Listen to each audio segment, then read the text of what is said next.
Dalam pembahasan awal kami menyoroti hal yang menjadi polemik dari rancangan Undang-Undang Sistem Pendidikan Nasional ini, di mana istilah madrasah dihapus, tapi kemudian keputusan terakhir adalah sudah akan kembali dicantumkan secara eksplisit lagi. Tapi rasanya dalam RUU ini masalahnya bukan hanya hal ini saja, masih ada beberapa hal lainnya yang mungkin bisa kita soroti, dan ini mungkin bisa jadi catatan yang akan disampaikan oleh Mas Satriawan Salim selaku Pengamat Pendidikan dan Koordinator Nasional Perhimpunan untuk Pendidikan dan Guru atau P2G. Silakan mungkin disampaikan apa saja yang harusnya menjadi concern dalam RUU ini. Ya, terima kasih Mbak Putri.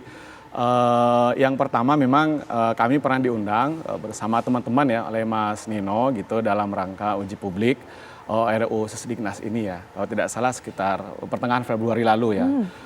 Memang kalau kita lihat ini kan akan menggantikan 3 undang-undang sekaligus. Makanya kami punya kepentingan sebagai entitas guru ya.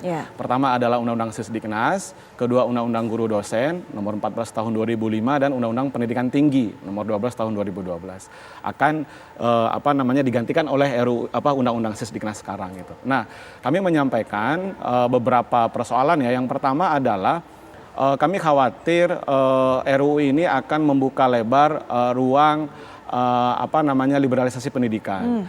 Karena pemahaman kami misalnya di pasal 18 itu kan pendidikan formal, makanya madrasah tidak ada di batang tubuh karena memang di dalam RUU ini dibagi 3 ya pendidikan formal. Ada prapersekolahan, persekolahan dan persekolahan mandiri. Nah, untuk yang kategori persekolahan mandiri mereka bisa punya kurikulum sendiri gitu kan, inputnya yang berbeda dari persekolahan umum. Nah, kami mengkhawatirkan justru ini akan membuka ruang eksklusivitas ya kan, atau ruang favoritisme atau sekolah yang kategorinya unggulan lah.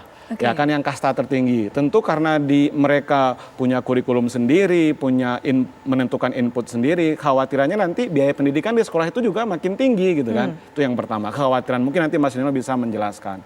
Yang kedua adalah terkait pembiayaan pendidikan. Ini juga isu yang sentral di dalam RUU ini. Karena di dalam RUU ini dikatakan bahwa pemerintah memang berkewajiban membiayai pendidikan, tapi hanya pembiayaan dasar saja. Itu pun bagi persekolahan yang masuk kualifikasi atau masuk kategori. Nah, kami khawatir, nanti mohon Mas Nino menyampaikan, ada kekhawatiran kami dan kawan-kawan pegiat pendidikan, organisasi guru semuanya, apakah dana bosnya akan dikurangi nanti, gitu kan, bantuan operasional sekolah, kemudian padahal di pasal 31 UUD 45 kan pendidikan itu adalah kewajiban pemerintah membiayainya. Nah, kalau di sini seolah-olah sekali lagi yang menjadi tuntutan adalah kewajiban masyarakat untuk membiayai gitu. Nah, ada kekhawatiran itu. Nah, yang ketiga, saya rasa terkait madrasah mungkin ini agak tergesa-gesa memang. Jadi wajar saja madrasah hilang di batang tubuh. Tapi kalau di naskah akademik, setahu saya itu ada ya, kita bisa baca. Memang ada di naskah akademik kata madrasah. Nah, ya mungkin pernah juga ada presiden ya, kayak sebelumnya di PP 57 2021 kan pendidikan Pancasila hilang gitu kan, lalu direvisi gitu. Jadi kami mohon meminta kepada tim di Kemdikbud mungkin lebih cermat ya dalam menuliskan ya, lebih hati-hati gitu. Karena ini akan mengganti 3 tadi. Dan yang terakhir penting juga, kalau memang ingin menjadikan satu sistem pendidikan nasional, di dalam RUU ini sendiri tidak ada definisi apa itu sistem pendidikan nasional. Nah, sedangkan di Undang-Undang 20 2003 yang eksis sekarang itu ada, ya kan, apa itu sistem pendidikan nasional. Dan apakah hanya 3 undang-undang ini saja yang masuk kategori sistem pendidikan nasional? Kenapa Undang-Undang Pesantren tidak masuk? Apakah pesantren bukan bagian dari pendidikan nasional? Atau berikutnya, kenapa Undang-Undang Pendidikan Kedokteran nggak masuk? Apakah pendidikan kedokteran tidak masuk ke dalam sistem pendidikan nasional? Kalau kami hitung-hitung, kira-kira ada sekitar 23 undang-undang mestinya yang relevan dengan sistem pendidikan nasional. Tidak hanya 3 seperti ini. Makanya kami kadang-kadang berseloroh menyebut ini mini omnibus law gitu ya. Gitu, Mbak. Tapi kemarin sempat juga mengikuti uji publiknya. Betul, kami diundang, kami apresiasi juga kepada BSKAP, tapi memang waktunya sedikit Mas Nino ya, sekitar 5 menit gitu. Rasa-rasanya ada 155 pasal, 260 lebih halaman naskah akademik. Kami mesti mempelajari, tapi waktunya sangat singkat 5 menit ya, tentu ini tidak pas ya. Betul gitu. sekali. Nah, mungkin kami bisa berikan kesempatan pada Pak Nino untuk bisa menjelaskan tadi poin-poin yang disebutkan dan juga termasuk kekhawatiran masyarakat mengenai hal ini. Baik, ya apa kabar Mas Satriwan? Terima kasih masukan-masukannya. Betul, Mas Satriwan ini termasuk salah satu narasumber yang kami undang. Kami mengundang puluhan narasumber dari berbagai pihak ya, lembaga dan organisasi masyarakat, keagamaan, organisasi buruh juga. Satu hal yang ingin saya tekankan di awal adalah penyusunan undang-undang ini masih pada tahap pertama dari 5 tahapan pembentukan undang-undang. Ya, ini tahap pertama yaitu tahap perencanaan istilahnya. Nanti tahap terakhir adalah tahap pengundangan. Nah, yang kami lakukan di tahap perencanaan ini adalah melibatkan sudah banyak unsur pemangku kepentingan pendidikan, termasuk dari berbagai organisasi buruh. Ini bukan sudah mau diundang-undangkan gitu ya. Jadi ada kekhawatiran di masyarakat seolah-olah undang-undang ini disusun dengan tergesa-gesa dan dengan kurang terbuka, dengan sembunyi-sembunyi. Ini tidak benar. Pertama, ini masih pada tahap yang sangat awal, tahap perencanaan. Dan di tahap perencanaan pun kami sudah mengundang puluhan pihak, narasumber, para ahli, dan berbagai pemangku kepentingan lainnya.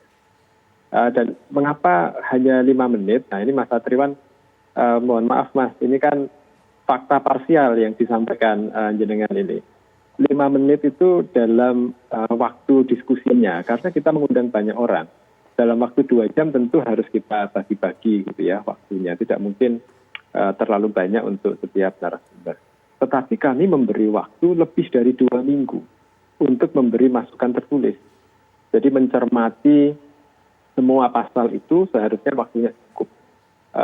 Bukan hanya 2 minggu setelah diskusi ya, tetapi juga ada seminggu sebelum diskusinya. Kita memberi waktu untuk mencermati berbagai pasal yang ada dalam RUU. Ketika diskusi secara langsung, yang kami harapkan adalah masukan yang paling ingin ditekankan. Tetapi masukan secara keseluruhan kami cermati melalui masukan tertulis. Dan itu kami lakukan. Ada banyak pihak, kami sangat berterima kasih pada berbagai pihak yang sudah memberi masukan tertulis.